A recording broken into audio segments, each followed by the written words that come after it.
Si tu développes des relations toxiques avec les gens, si souvent tu es en dépendance et que tu n'arrives pas à te sortir de cette toxicité, que tu te mets facilement sous emprise parce que tu es influençable ou hypersensible ou autre, ça c'est intéressant de le regarder dans l'arbre, dans ton arbre généalogique, parce que souvent tu verras que initialement tu es forcément en lien avec quelqu'un dans ta famille avec qui déjà il y a une relation qui est toxique.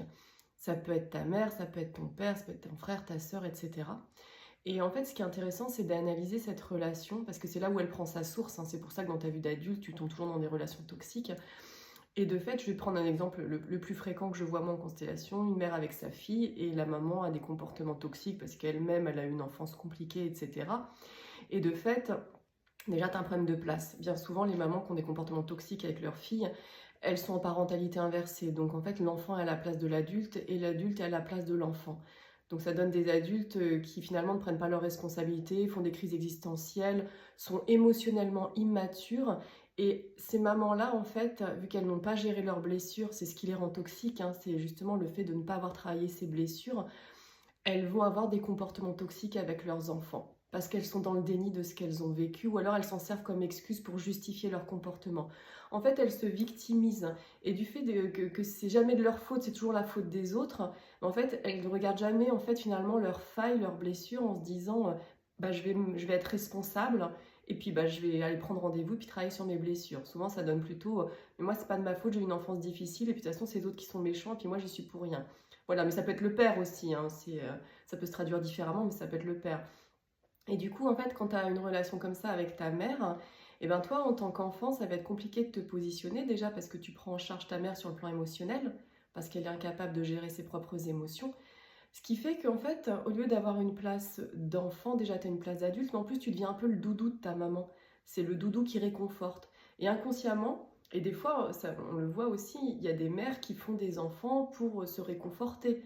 C'est pas le but de donner la vie, de laisser l'enfant s'épanouir. C'est un peu implicitement, c'est comme si elle disait tu m'appartiens, tu es à moi, tu me dois la vie, donc en gros, j'attends mon retour sur investissement. C'est pas dit de façon claire, mais c'est souvent implicite. Ou alors, des fois, c'est dit hein, t'es qu'une ingrate, je t'ai tout donné, et puis toi, en fait, tu me redonnes rien, etc., etc.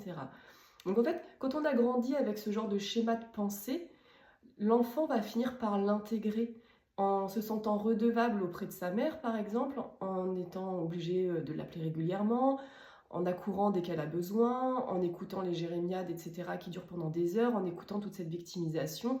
Et généralement, donc la mère fait que de déverser sa négativité sur son enfant. Alors peu importe l'âge, hein, ça commence très tôt, mais à l'âge adulte, 40, 50, 60, ça peut continuer, hein. Donc dans l'idée, en fait, ce qui se passe au niveau de ton inconscient quand tu as grandi dans ce fonctionnement, et ben en fait, c'est comme si on t'a retiré ta vie à toi en tant qu'individu à part entière. C'est-à-dire ta vie, en fait, elle appartient à ton parent. Peu importe que ce soit ta mère ou ton père qui soit toxique. Et de fait, toi, le job, ça va être de te réapproprier ta vie. Tu peux pas développer sainement ta vie et t'épanouir tant que tu es dans cette dynamique de toxicité. Parce que finalement, tu restes la victime et ton parent le bourreau. Donc on est dans le triangle de Karpman, c'est des jeux psychologiques où tout le monde perd son temps clairement et personne n'en sort grandi. Donc l'idée c'est d'avoir cette conscience que j'ai ma vie. Et évidemment, si on est en constellation, on va remettre maman à sa place de mère et l'enfant à la place de l'enfant, de façon justement à réinformer le cerveau que non, tu n'es pas la mère de ton parent, tu restes à ta place d'enfant, ta vie elle t'appartient et tu as le droit de regarder ton destin. Tu as le droit de prendre ta place de femme et d'arrêter d'essayer de sauver ta mère par exemple qui ne se gère pas par rapport à ses propres blessures. Et c'est comme ça en fait on peut se reconnecter à soi et on peut se libérer de ce sentiment en fait de culpabilité de il faut que je m'occupe de ma mère, il faut que je m'occupe de mon père, il faut que je m'occupe de ma soeur, de mon frère, je sais pas, ça peut concerner tout le monde dans une famille. Mais le problème de ces dynamiques-là, quand elles sont installées, c'est que finalement tu vis pas ta vie, quoi. Tu vis ta vie en fonction des autres. Parce qu'on t'a appris depuis toute petite que finalement ta vie, toi, elle passe en second plan.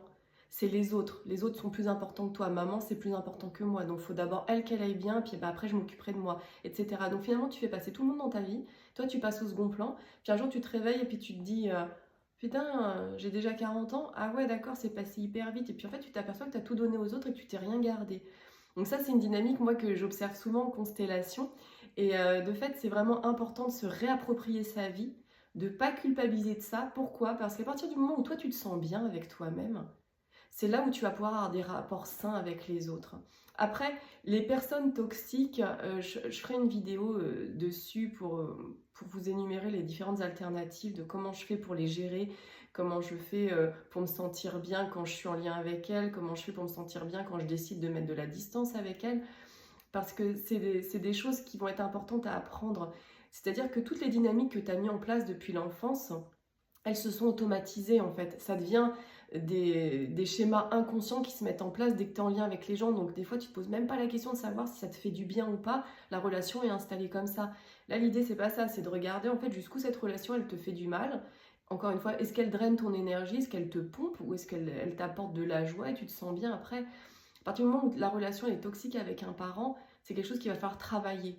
Pourquoi? Parce que si cette toxicité-là, elle n'est pas réglée à ton niveau, tu vas la reproduire à un moment ou à un autre avec tes enfants, même si tu en as conscience.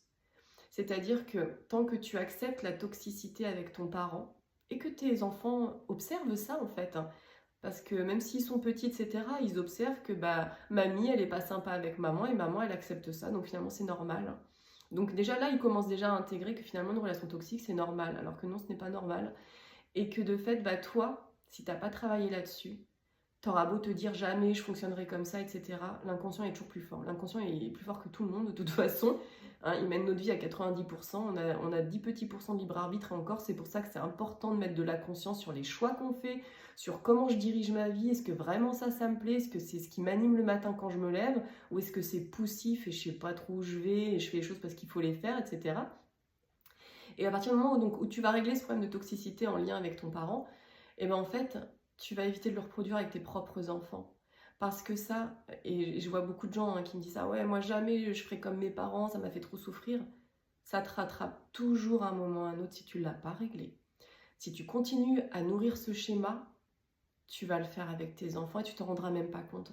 Et c'est ça qui est dramatique des fois. Moi, j'y assiste. Parfois, on m'emmène des enfants en thérapie. Et en fait, les parents veulent absolument que leur enfant aille mieux, mais ils n'ont pas réglé leurs problèmes à leur niveau. Et quand il y en a des schémas toxiques, les parents font du mieux qu'ils peuvent avec leurs enfants, mais ils ne se rendent même pas compte qu'ils reproduisent un truc qu'ils ont connu eux-mêmes et qui leur fait beaucoup de mal. Donc dans ces cas-là, évidemment, le parent, il faut qu'il fasse des séances pour se libérer de ça, de façon à ne pas reproduire avec les enfants. Parce que des fois, c'est tellement vicieux, j'ai envie de dire, c'est vraiment le mot, c'est insidieux en fait, ça s'immisce ce comportement toxique sans même qu'on s'en rende compte. Et puis évidemment, il faut bosser sur ces blessures parce que quand tu as une relation toxique avec un de tes parents, forcément les blessures, les failles, les traumas, ils sont là. Et évidemment, moi je t'invite à les régler parce que tant que c'est pas réglé, tu vas continuer en fait à reproduire.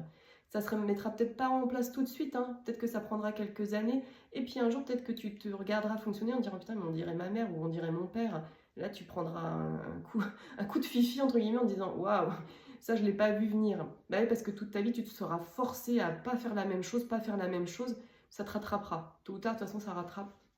Donc voilà, à partir du moment où tu te prends en charge, tu te dis ok, là je vais aller faire une constellation ou autre chose en psychogé ou en hypnose, ou voilà, tu prends l'outil qui te parle le plus. Je parle tout le temps des constellations parce que c'est tellement efficace, c'est tellement rapide que voilà, pour moi c'est un gain de temps. Et de fait, tu vas pouvoir voir déjà jusqu'où ta relation elle est toxique, qu'est-ce qui s'est passé lors de ta naissance, et aussi quel environnement en fait a fait que tu as évolué avec de la toxicité, qu'est-ce que vivaient peut-être tes parents à un moment, etc. Tu vas pouvoir faire le lien aussi avec l'histoire familiale. Et à partir du moment où tu as tous ces éléments-là, que tout le constat est fait dans ta constellation, on va pouvoir remettre du mouvement dans le bon sens, réintégrer les bonnes places au bon endroit, se libérer de la toxicité, travailler le lien énergétique et de façon à réinformer tout le système. Et comme ça, toi, tu peux être libéré et tes enfants aussi de la toxicité. Parce que non seulement cette toxicité, tant qu'elle n'est pas libérée, tu la vis avec ton parent qui est concerné, mais en plus, tu vas attirer que des gens comme ça dans ta vie, dans tes amis, dans tes collègues. Et je sais pas, là je parlais de l'exemple de mère-fille, mais je sais pas si, admettons, tu es dans une boîte et tu as une chef, donc une femme, parce que souvent on fait des transferts inconscients, comment ça se passe avec ta chef? Est-ce que elle, tu la trouves pas toxique? Est-ce qu'elle est pas dure avec toi? Est-ce qu'elle te fait pas des coups bas ou ce genre de choses? Parce que c'est un schéma qu'on retrouve très fréquemment. Je dis pas que c'est 100%, mais moi je l'observe fréquemment. C'est en fait ta chef, elle fait juste écho du lien que tu as avec ta mère et tu t'en rends pas compte. Donc inconsciemment, en fait, quand je vois ma chef, bah, je vois ma mère. Et effectivement, et vu qu'on attire ce qu'on est, tout ce que tu n'as pas réglé, si tu as une tendance voilà, à attirer à toi des gens toxiques ou à être sous emprise assez facilement parce que tu as une hypersensibilité, etc., parce que ça les attire aussi beaucoup, les gens toxiques, et bien en fait, dans ta vie de tous les jours, tu vas réattirer toujours les mêmes types de personnalités parce qu'en fait, tu n'arrives pas à sortir de ton schéma.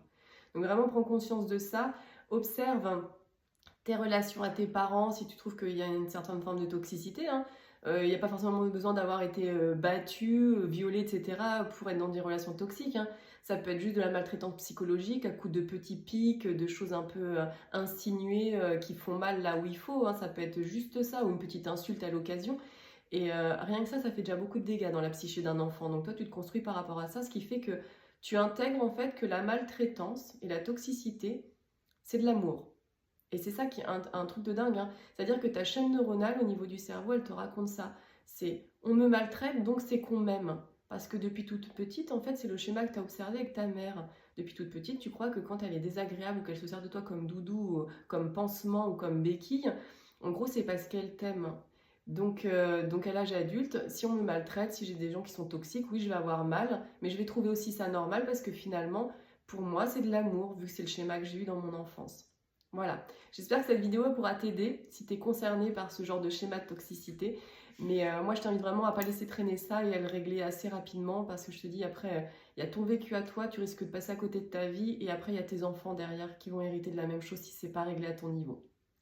Merci beaucoup, bonne journée!